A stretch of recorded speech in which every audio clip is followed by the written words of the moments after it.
तो मेरी कोशिश रहेगी कि मैं कम समय में आप लोगों को ज़्यादा से ज़्यादा इन्फॉर्मेशन दे सकूं, जो कि आपके पॉइंट ऑफ व्यू से काफ़ी इंपॉर्टेंट है।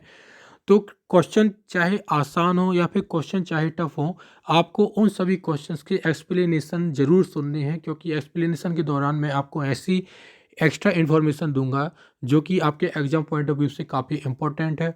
ओके, सबसे पहले क्वेश्चन पर हम ध्यान देते हैं दोस्तों। काला घोड़ा कला उत्सव, काला घोड़ा आर्ट्स फेस्टिवल कहाँ मनाया जाता है? देखिए दोस्तों, यह जो क्वेश्चन है यह जीके के साथ साथ करंट अफेयर का भी क्वेश्चन है। ओके, तो काला घोड़ा कला उत्सव मुंबई में मनाया जाता है। हर साल काला घोड़ा कला उत्सव मनाया जाता है। हर साल फरवरी के महीने में काला घोड़ा कला उत्सव मनाया जाता है और यह मुंबई में मनाया जाता है। और साथ ही साथ यह भारत देश का सबसे बड़ा मल्टी कल्चरल आर्ट्स फेस्टिवल भी है। ओके, तो इस तरीके से यह एक इसमें जीके का भी पार्ट इंक्लूड हो गया और करंट अफेयर का पार्ट भी इंक्लूड हो गया कि काला घोड़ा कला उत्सव फरवरी माह में मनाया जाता है और मुंबई में मनाया जाता है। हर साल मुंबई में मनाया जाता है दोस्तों। ओके, आगे बढ़ते हैं। ये क्वेश्चन काफ़ी इंपॉर्टेंट है, ये करंट अफेयर का क्वेश्चन है। साथ ही साथ एक नई तरीके की क्रांति इतिहास में जुड़ गई है। बैगनी क्रांति, पर्पल रिवॉल्यूशन का संबंध किससे है? बैगन के उत्पादन से है, मछली के उत्पादन से है, प्याज उत्पादन से है, या फिर लेवेंडर की खेती, सुगंधित पौधों की खेती से संबंधित है। ठीक है, तो जो बैंगनी क्रांति है, पर्पल रिवॉल्यूशन है, इसका संबंध है लेवेंडर की खेती से। लेवेंडर एक फूल होता है। लेवेंडर को हिंदी में भी लेवेंडर बोलते हैं, इंग्लिश में भी लेवेंडर ही बोलते हैं। ठीक है, तो ये जो बैंगनी क्रांति है, जो पर्पल रिवॉल्यूशन है, ये लेवेंडर की खेती से संबंधित है। देखिए दोस्तों, ये करंट अफेयर का क्वेश्चन ही बन जाता है। अभी अगस्त 2021 में जम्मू कश्मीर राज्य ने, याद रखेंगे दोस्तों, जम्मू कश्मीर राज्य ने शुरू की है बैंगनी क्रांति। वहाँ पे जो लेवेंडर की खेती है उसका उत्पादन बढ़ाया जा रहा है और लेवेंडर की खेती करने की वजह से जो जम्मू कश्मीर में जो किसान हैं उनको बहुत ज़्यादा फ़ायदा पहुँच रहा है, उनको उनकी आय में बहुत ज़्यादा वृद्धि हो रही है। देखिए दोस्तों, जम्मू कश्मीर में एक आरोमा मिशन चलाया गया, आरोमा मिशन। ठीक है, आरोमा मिशन के तहत जितने भी सुगंधित पौधे हैं उनका उत्पादन बढ़ाना है। ठीक है, ताकि उनसे इत्र बन सके, खुशबूदार अगरबत्तियां वगैरह बन सकें, है ना। तो आरोमा मिशन के तहत जो सुगंधित पौधे हैं उनकी खेती बढ़ाने से संबंध है आरोमा मिशन। और उसी मिशन के तहत लेवेंडर की खेती बढ़ाई गई है, लेवेंडर फूल की पैदावार बढ़ाई गई है।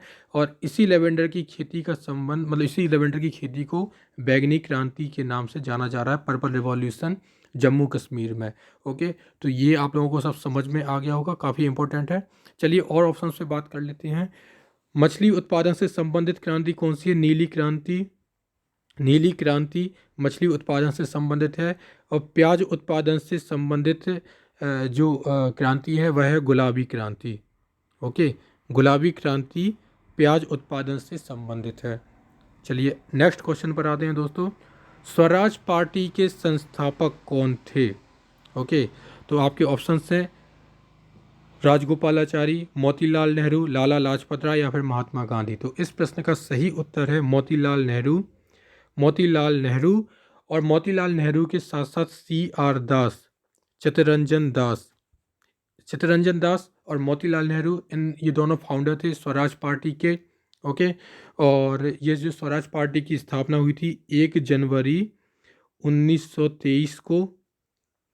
ओके, और जो स्वराज पार्टी बनी थी तो उसके प्रेसिडेंट बने थे मोतीलाल नेहरू और सचिव बने थे, सेक्रेटरी बने थे CR दास। चलिए, ये कुछ इंपॉर्टेंट इन्फो होगी स्वराज पार्टी से संबंधित। पंचकठिया खेती प्रणाली किसकी खेती से संबंधित है? यह एक इतिहास का क्वेश्चन है, हिस्ट्री का क्वेश्चन है ये दोस्तों। पंचकठिया खेती प्रणाली, तो पंचकठिया खेती प्रणाली का संबंध नील की खेती से है। ठीक है, आप लोगों को पता ही होगा कि जब अंग्रेज आए थे तो अंग्रेजों ने जो भारतीय किसान हैं, जो बिहार में जो किसान थे, पश्चिम बंगाल में जो किसान थे, उनको मजबूर किया था कि वो नील की खेती करें।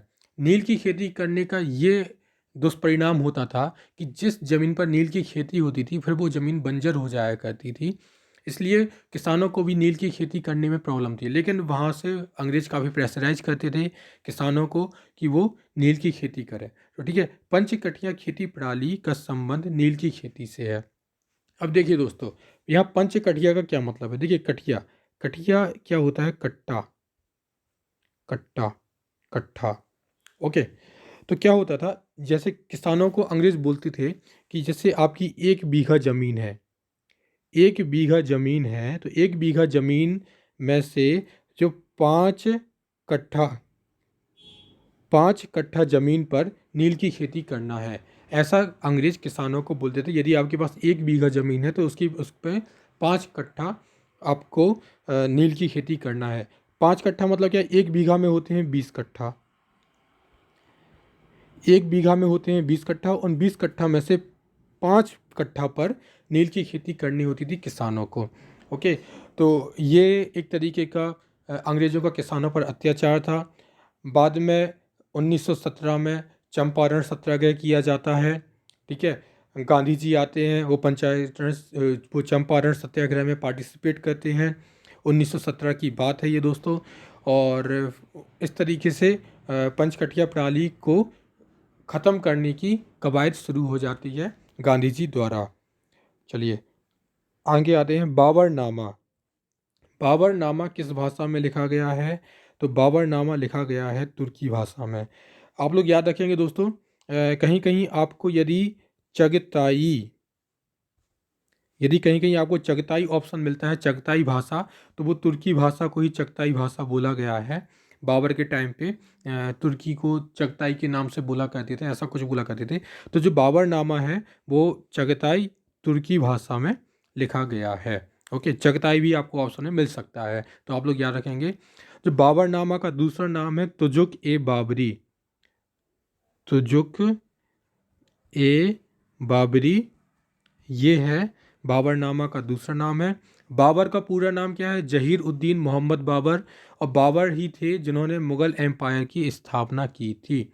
ओके, चलिए अगले क्वेश्चन पर आते हैं दोस्तों। पानीपत की पहली लड़ाई कब हुई। देखिए दोस्तों, बहुत ही इंपॉर्टेंट क्वेश्चन है, बहुत ही आसान है, सभी से इस प्रश्न का उत्तर बन जाएगा। पानीपत की पहली लड़ाई हुई थी 1526 में। ओके, 1526 में पानीपत की पहली लड़ाई हुई थी, बाबर और इब्राहिम लोदी के बीच में हुई थी। बाबर वर्सेस इब्राहिम लोदी। ठीक है, बाबर और इब्राहिम लोदी के बीच में पानीपत की पहली लड़ाई हुई थी 1526 ईस्वी में। और इसमें पानीपत की पहली लड़ाई में बाबर जीत जाता है, इब्राहिम लोदी की हत्या कर देते हैं बाबर। ओके, और यही पानीपत की पहली लड़ाई जब बाबर जीत जाते हैं तो वह पादशाह है, पादशाह की उपाधि को छोड़कर वो बादशाह की उपाधि धारण कर लेता है बाबर। ठीक है, तो जो बादशाह की उपाधि है वह बाबर धारण करता है, पादशाह की उपाधि छोड़कर, पादशाह की उपाधि वो छोड़ देता है पानीपत की लड़ाई में जीतने के बाद, और वह बादशाह की उपाधि वो धारण कर लेता है दोस्तों। इसी के साथ साथ दोस्तों दूसरे ऑप्शंस पर भी ध्यान देते हैं। 1539 में चौसा का युद्ध होता है, और चौसा का युद्ध हुआ था हुमायूं और शेर खां के बीच में। और हुमायूं और शेर खां के बीच में जो चौसा का युद्ध हुआ था 1539 ईस्वी में, तो इसमें विनर होते हैं शेर खां। 1540 में एक बार फिर से हुमायूं और शेरशाह के बीच में युद्ध होता है, एक बार फिर से शेरशाह जीत जाते हैं, शेर खां फिर से जीत जाते हैं। ठीक है, और 1540 में जो युद्ध होता है वह होता है बिलग्राम का युद्ध या फिर कन्नौज का युद्ध। बिलग्राम का युद्ध या फिर कन्नौज का युद्ध 1540 में होता है हुमायूं और शेर खां के बीच में, जिसमें फिर से शेर खां जीत जाते हैं। अच्छा, कभी कभी ये क्वेश्चन पूछा जाता है कि किस युद्ध में हुमायूं अपने भाई हिंदल की मदद लेता है। ठीक है, तो उसका उत्तर है बिलग्राम कन्नौज का युद्ध, जो कि 1540 में होता है। बिलग्राम कन्नौज का युद्ध 1540 में होता है, और इस युद्ध में जो हुमायूं होता है वह अपने भाई हिंदाल की मदद लेता है शेर खां को हराने के लिए, लेकिन वह शेर खां को नहीं हरा पाता है, हुमायूं खुद हार जाता है। ओके, 1532 की बात करें तो 1532 में दो हरिया का युद्ध हुआ था हुमायूं और महमूद लोदी के बीच में, जिसमें हुमायूं जीत जाता है। तो ये सारे ऑप्शंस की बात कर ली है। आशा करता हूँ आपने ऑप्शंस और ये जो डिटेल मैंने बताई है वो आपने नोट डाउन कर ली होगी। नेक्स्ट क्वेश्चन पर आते हैं दोस्तों। उससे पहले अभी तक आपने चैनल को सब्सक्राइब नहीं किया तो प्लीज़ सब्सक्राइब कर लीजिए और अपनी तैयारी को और भी पुख्ता कीजिए और भी मजबूत कीजिए। खेड़ा आंदोलन, खेड़ा आंदोलन किस वर्ष हुआ? तो खेड़ा आंदोलन जो हुआ था 1918 में हुआ था दोस्तों, ठीक है। 1918 में खेड़ा आंदोलन होता है, गांधी जी करते हैं खेड़ा आंदोलन। साथ ही साथ 1918 में ही अहमदाबाद स्ट्राइक होती है, और अहमदाबाद स्ट्राइक इसलिए प्रसिद्ध है क्योंकि अहमदाबाद स्ट्राइक गांधी जी के जीवन का प्रथम आमरण अनशन था। ओके, अहमदाबाद स्ट्राइक याद रखेंगे दोस्तों, अहमदाबाद स्ट्राइक गांधी जी के जीवन का प्रथम आमरण अनशन था। ओके, बात करें 1919 की, तो 1919 में खिलाफत आंदोलन शुरू हुआ था, और खिलाफत आंदोलन की शुरुआत की थी अली बंधुओं ने, रूलेट एक्ट के खिलाफ की थी, और 1919 में ही जलियांवाला बाग हत्याकांड भी हुआ था। अब आप लोग कमेंट सेक्शन में बताएंगे कि किस तारीख को जलियांवाला बाग हत्याकांड हुआ था। ठीक है, सन मैंने बता दिया जलियांवाला बाग हत्याकांड का 1919 है, लेकिन तारीख आप लोग कमेंट सेक्शन में बताएंगे। ओके, 1920 की बात करें तो 1920 में असहयोग आंदोलन हुआ था। ओके, और 1917 में बात करें तो 1917 में तिनकठिया आंदोलन हुआ था। तिनकठिया आंदोलन भी पंचकठिया आंदोलन जैसा ही था, नील की खेती करने के लिए मजबूर करते थे।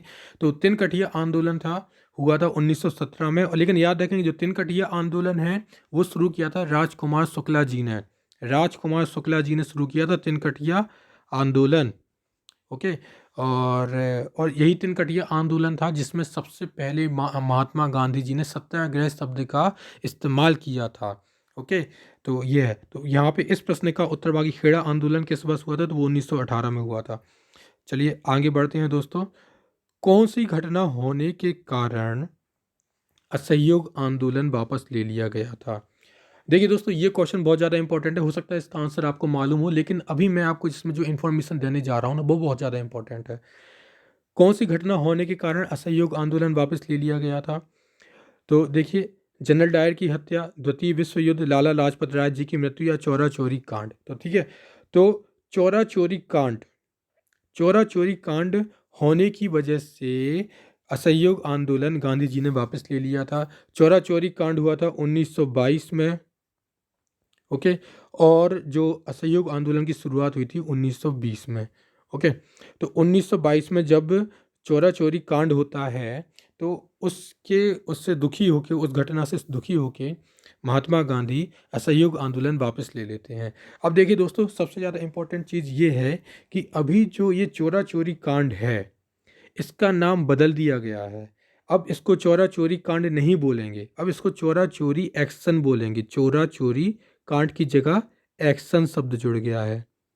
ऐसा क्यों कर दिया गया है? देखिए, ऐसा इसलिए किया दिया गया है कि चौरा चोरी कांड जो किया गया था, मतलब सॉरी, जो चौरा चोरी जो एक्शन लिया गया था उस टाइम पे, वो क्रांतिकारियों द्वारा लिया गया था, अपने भारत देश के हित के लिए लिया गया था। ठीक है, मतलब एक तरीके से जो भारतीय क्रांतिकारियों ने जो चौरा चोरी कांड किया था वह देश हित के लिए ही किया था, देश की जनता के लिए ही किया था। तो ये जो कांड जो शब्द है ना वो एक नेगेटिव शब्द है, इसको अपन कांड नहीं कहना है।